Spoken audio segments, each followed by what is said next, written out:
Olá, pessoal. Vamos então começar um novo tema. Nós vamos discutir hoje, em mais de uma aula, as características gerais dos fungos, tá?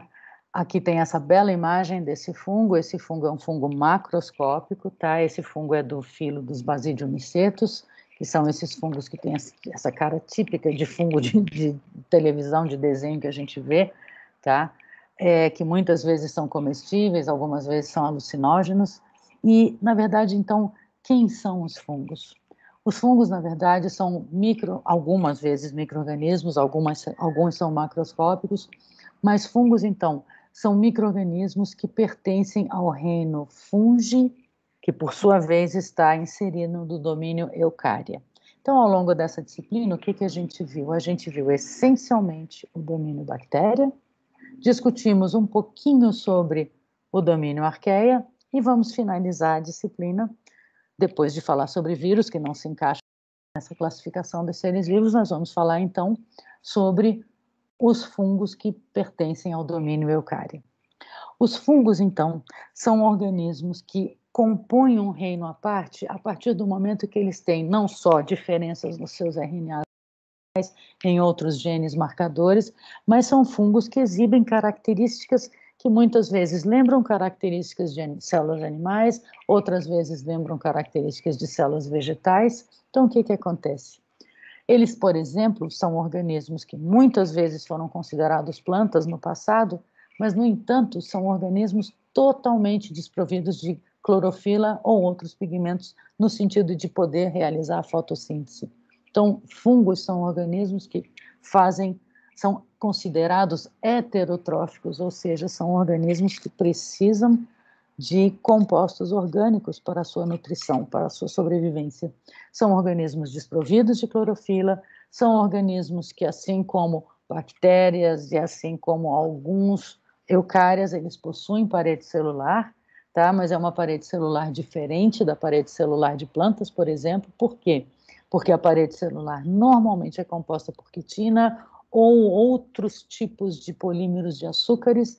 Eventualmente, a gente encontra algumas espécies que contenham celulose. Uma das principais características dos fungos é o fato deles terem uma versatilidade metabólica surpreendente. Então, eles são capazes de utilizar uma enorme diversidade de compostos orgânicos para sua nutrição, para o seu crescimento, e exatamente por essa razão, os fungos são considerados os principais organismos decompositores do nosso planeta. Se não fossem os fungos, provavelmente a gente estaria pisando em camadas, em pilhas de carcaças de seres vivos que morreram. Porque, assim, eles são os grandes decompositores exatamente por terem essa diversidade metabólica. São organismos que podem ser unicelulares ou pluricelulares, microscópicos ou macroscópicos, e que se reproduzem, agora sim, por via assexuada ou por via sexuada, ok? Existe uma diversidade que até hoje a gente não tem noção, em termos de espécies de fungos, porque assim, a cada ano, quando a gente faz uma consulta da literatura científica, a gente percebe novos artigos saindo discutindo quantas espécies de fungos existem. Então, por exemplo, esse é um artigo de 2011, onde a autora discute, será que são 1, 2, 3, 5 milhões de espécies? Outros autores, por exemplo, Hawksworth, que é um grande nome nessa área da micologia, que é o estudo de fungos, ele estima que existam de 2,2 a 3,8 milhões de espécies que se distribuem nas mais diversas localidades e ambientes do nosso planeta. Vejam, a gente vai encontrar fungo em solo, a gente vai encontrar fungos em vegetais, animais, em material em decomposição, em compostos que muitas vezes a gente considera tóxicos, tá? Exatamente porque eles têm uma diversidade metabólica muito grande. Vocês sabem isso por experiência própria, a gente vê parede mofada. O que é um mofo? O mofo nada mais é do que o crescimento de um tipo de fungo chamado fungo filamentoso. Então a gente vê parede mofada, a gente vê lente de máquina fotográfica mofada, ou seja, isso indica que eles têm a capacidade de crescer numa diversidade de ambientes muito grandes.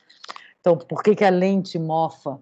Na verdade, a lente mal foi porque a gente pôs a mão na lente e deixou um pouco de gordura, de secreções nossas nessa lente. E o fungo é capaz de crescer lá.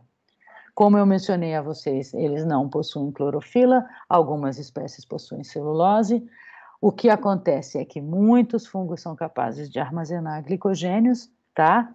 Então, vejam só, a gente pode começar a discutir um pouco da estrutura celular, tá? Como eu disse, fungos têm parede celular, geralmente polissacarídica, tá? Formada essencialmente por quitina, polímeros de glicose, polímeros de manose, tá? Por isso a gente chama de mananos, eventualmente celulose e, claro, a gente tem a presença de algumas moléculas de proteínas, eventualmente lipídios ou íons para ajudar a estabilizar essa estrutura toda. Por quê? Porque a função de uma parede celular, assim como em bactéria, é proteger a célula e manter a forma dessa célula. Então, aqui a gente tem um esquema. Lembrem-se, fungos são organismos eucarióticos, então eles têm agora um núcleo definido, eles têm organelas. Então, o que a gente está vendo aqui é um retículo endoplasmático, a gente está vendo um esquema de mitocôndria, tá? Aqui nós temos uma membrana citoplasmática que é extremamente semelhante à nossa membrana citoplasmática, tá? Uma das grandes diferenças da membrana de fungos é que, ao invés de colesterol, que é uma molécula que ajuda a conferir, a dar rigidez à membrana citoplasmática, em fungos a gente encontra um composto extremamente semelhante chamado ergosterol, tá? E o ergosterol, por ser um pouquinho diferente do colesterol, ele é um dos grandes alvos da terapia antifúngica. Muitas drogas antifúngicas têm como alvo a síntese de ergosterol, por exemplo.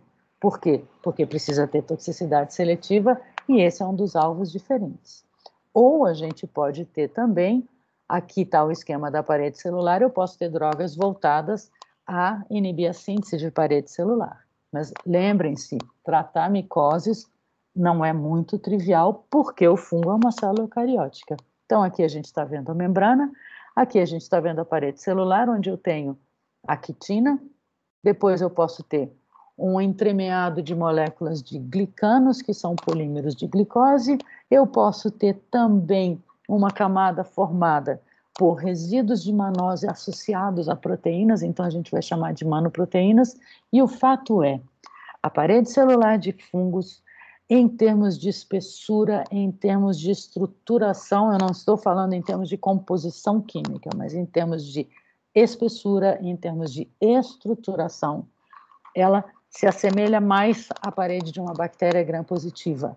Tanto que os fungos se coram na coloração de gram como gram-positivas, mas cuidado, a composição química é completamente diferente. Só que da mesma forma que na gram-positiva a gente dizia que a parede celular ela tem uma permeabilidade, na verdade, física, ou seja, ela serve como se fosse uma peneira, é a mesma coisa a parede celular de fungos. Ela não exerce grandes seletividades químicas, tá? Ela vai, na verdade, funcionar também como uma grande peneira que vai deixar ou não entrar e sair compostos, mas com base no seu tamanho. E exatamente por esse tipo de característica da parede celular que fungos são excelentes secretores. São organismos excelentes para secreção de compostos. Então, por exemplo, na área de biotecnologia, quando a gente pretende produzir, clonar um gene de interesse para produção, o que se faz? Normalmente se inicia em bactérias, então você faz um primeiro experimento clonando em bactérias para ver como funciona, mas quando você vai começar a fazer um escalonamento, muitas vezes você pode já começar clonando esse gene de interesse num fungo. Por quê? Porque dependendo do produto é muito interessante que ele seja secretado.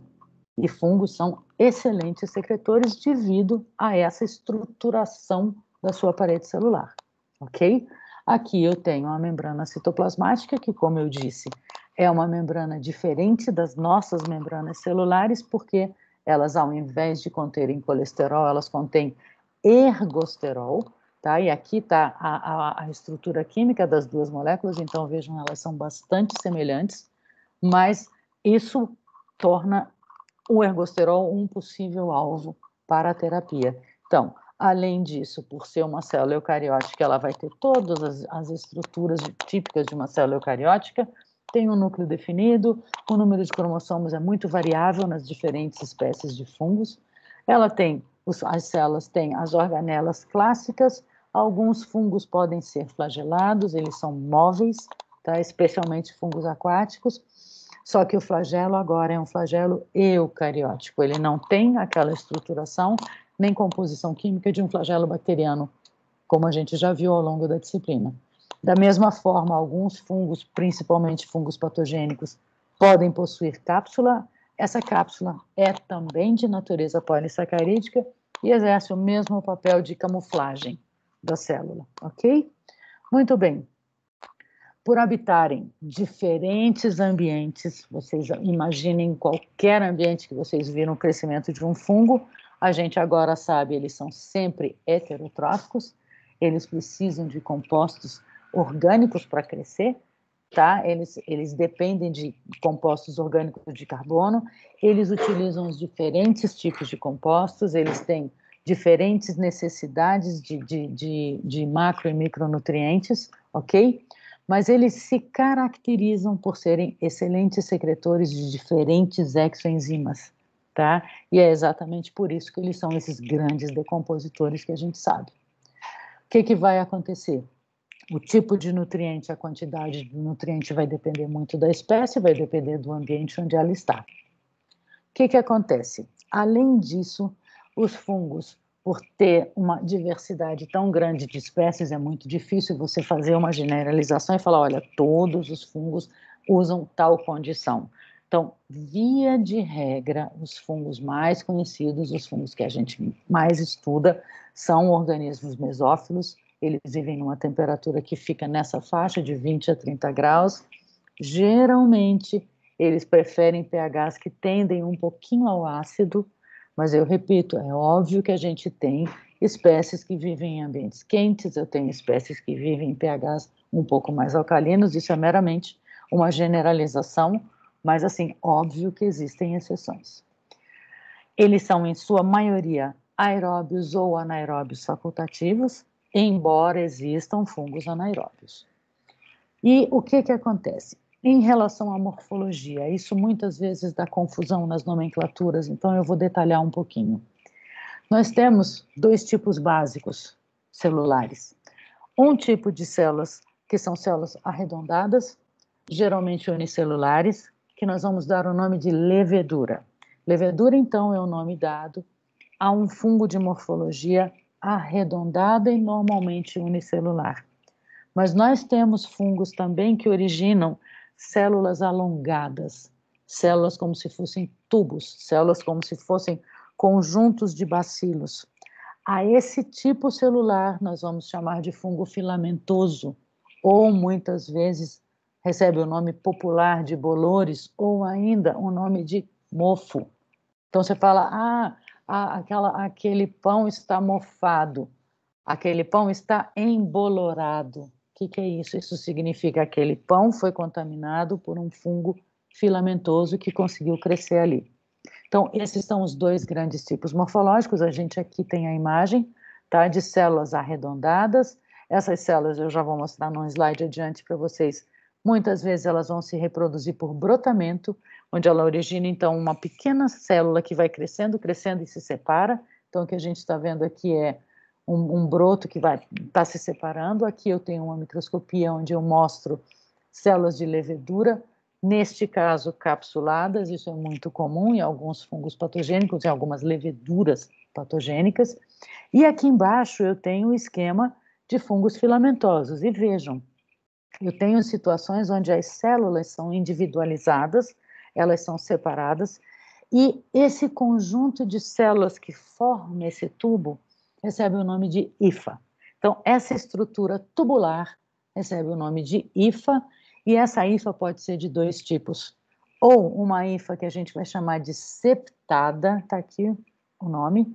Septada, por quê? Porque existe septo, que separa as células. Então, vejam, eu tenho aqui as células individualizadas, eventualmente com mais de um núcleo, isso não é problema.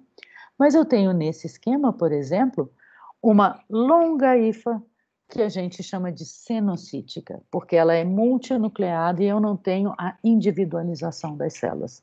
Então, hifas é o nome que a gente dá para a estrutura básica de um fungo filamentoso. Aqui eu tenho um esquema que está mostrando o crescimento de uma hifa. Então, vejam, eu tenho um tubo já com projeção de ramificações aqui, e essas ramificações, essas projeções continuam crescendo. O que acontece? Essas hifas, elas vão crescendo e muitas vezes elas se entrelaçam e formam um conjunto. Quando você tem, por exemplo, o crescimento de um fungo filamentoso numa placa de Petri. Essas hifas crescem, podem se entrelaçar, formam um conjunto que a gente vai dar o nome de micélio. Micélio é o nome dado ao conjunto de hifas, ok? E aqui eu vou mostrar um esquema para vocês. Quando a gente vê o crescimento desses fungos, seja de levedura, seja de fungos filamentosos, elas têm um aspecto macroscópico diferente. Então, por exemplo, aqui nessa placa, eu tenho um crescimento de leveduras. Quando eu olho as colônias de leveduras, elas geralmente lembram muito colônias de bactérias. Algumas vezes elas podem ser maiores, as colônias, tá? Mas elas têm aquele aspecto cremoso, aquele aspecto brilhante, como vocês já viram nas imagens de colônias bacterianas. Então vejam uma placa de Petri aqui, olhem. Quando eu olho isso aqui, sem uma análise microscópica, eu não posso dizer se isso aqui, essa imagem que eu estou mostrando para vocês, é o crescimento de uma bactéria ou de um fungo ou de uma levedura, tá? Então, é um crescimento muito parecido com as colônias bacterianas. Por outro lado, se for um fungo filamentoso, se for um bolor, ele vai então originar esse tipo de colônias, que são colônias que quando a gente olha, lembra muito o algodão. O que acontece? Eu tenho, então, as hifas crescendo paralelas ao meio de cultura, são hifas que a gente vai chamar o conjunto delas de micélio vegetativo, que então são as hifas responsáveis pela absorção do nutriente e a distribuição desse nutriente para as outras células das hifas. Só que eu tenho, por que tem esse aspecto de algodão? Porque além dessas hifas, desse micélio vegetativo que cresce paralelo ao substrato, eu tenho algumas hifas que crescem perpendiculares ao substrato. Elas se projetam para cima, no caso, se eu pensar na base de uma placa de Petri. Essas hifas se projetam perpendiculares e elas vão albergar, elas vão carregar as estruturas principais de reprodução dos fungos, que são os esporos. E esses esporos muitas vezes são coloridos. Então, o que a gente está vendo aqui é um crescimento numa placa de Petri, onde eu tenho branco, o micélio que a gente chama de vegetativo, mas eu tenho umas hifas que se projetam, que nós vamos chamar de micélio aéreo, ou micélio reprodutivo. Por quê? Porque ele é aéreo, porque ele fica suspenso, ele não está em contato com o meio, e reprodutivo, por quê? Porque lá estão os esporos, as estruturas de reprodução. Então, vejam, eu tenho uma placa de Petri aqui, eu tenho um tubo de ensaio com meio sólido, onde a gente vê claramente, a figura não está fora de foco, esse aspecto de algodão, isso é clássico de uma colônia de um fungo filamentoso, ou bolor, ou, como a gente comumente fala, mofo, ok? Então, vejam, como eu disse a vocês, leveduras geralmente são unicelulares e elas podem se reproduzir ou por brotamento, como está nessa imagem, ou eventualmente por fissão binária, como se fosse uma mitose de uma célula eucariótica qualquer. Aqui eu tenho a dinâmica da formação de um broto, tá? Então eu tenho o crescimento do broto, ele vai cada vez aumentando, até que ele vai, por fim, se separar e eu já tenho a formação de novos brotos. Aqui uma imagem de microscopia eletrônica mostrando a separação do broto da célula parental, da célula mãe, tá? E eventualmente uma cicatriz, a gente consegue ver, fala ali, foi formado um broto. No caso de fungos filamentosos, eu já mencionei, hifas septadas ou hifas cenocíticas, o micélio, como eu disse, vegetativo é o que está paralelo ao meio, o aéreo se projeta e o reprodutivo são aquelas hifas que contêm as estruturas de reprodução ou os esporos. Essa é uma imagem que eu acho extremamente didática para explicar o crescimento de um fungo filamentoso. Então, dá claramente a sensação de um algodão. A gente tem essa região mais esbranquiçada, que seriam as hifas vegetativas, o micélio vegetativo. E aqui nessa imagem a gente vê claramente o micélio aéreo. Então, a gente percebe que elas estão se projetando para fora. Eu tenho aqui essas estruturas na ponta da hifa, são estruturas que estão albergando esporos. Vocês vão ver, existem inúmeras nomenclaturas para essas estruturas que albergam os esporos e inúmeros nomes para os esporos formados, tá? Mas isso, então, é um micélio reprodutor. Essa é uma foto de uma espécie muito conhecida de fungos, o Aspergillus nidulans. Aspergillus é um gênero muito conhecido, eventualmente ele pode causar uma série de doenças ou intoxicações no ser humano. E o que acontece? Para finalizar, existem alguns fungos chamados fungos dimórficos. Dimórfico significa duas formas. O que acontece? Dependendo da condição ambiental, seja a oxigenação, seja a temperatura, seja uma pressão, um estresse nutricional, o fungo pode, em algum momento da sua vida, se encontrar sob a forma de levedura, ou seja, uma célula arredondada, mas dependendo da condição, ele pode assumir a forma de hifa. E ele vai originar, então, um crescimento na forma de micélio. O que acontece? Muitos fungos patogênicos para o ser humano são fungos dimórficos. Muitos fungos causadores de micoses sistêmicas são dimórficos. Aqui a gente tem alguns exemplos, e aqui para o Brasil, um dos principais exemplos que a gente tem é o Paracoccidioides brasiliensis, que é um fungo que causa uma micose sistêmica. Normalmente ela se inicia como uma micose pulmonar, que acontece da seguinte maneira: esse fungo vive na natureza, na forma de hifa, tá? Essas hifas podem originar esporos. Esses esporos, então, eventualmente são inalados pelo ser humano. Quando o esporo ou um fragmento de hifa entra no ser humano, ele é inalado, por exemplo, se ele vai parar lá na área pulmonar, na região dos pulmões, tá? O que acontece? No trato respiratório, era isso que eu queria dizer. Quando eles atingem o trato respiratório, por uma questão de variação térmica, ou seja, ele sai de um ambiente onde ele está na faixa de 20, 30 graus, e ele chega no hospedeiro humano, por exemplo, a temperatura de 37 graus é o gatilho que leva à transição dimórfica, ou seja, esse esporo ou esse fragmento de hifa começa agora a originar um brotamento e vai originar células do tipo levedura. Então, isso é clássico para uma série de fungos que causam doenças sistêmicas, ok? A gente tem aqui algumas outras espécies, o Histoplasma capsulatum, por exemplo, que causa histoplasmose, é uma das principais causas ou uma das importantes causas de morte, por exemplo, nos Estados Unidos, em indivíduos portadores de HIV, tá? Então, a gente tem uma série de fungos que são dimórficos e que causam, geralmente, micoses sistêmicas no ser humano, ok? Muito bem. Com isso, eu encerro essa primeira parte de nossa aula, porque agora, na segunda parte, a gente vai começar a discutir um pouco sobre a reprodução, e na terceira parte a gente vai discutir a importância de fungos, ok? Muito obrigada e até a próxima aula.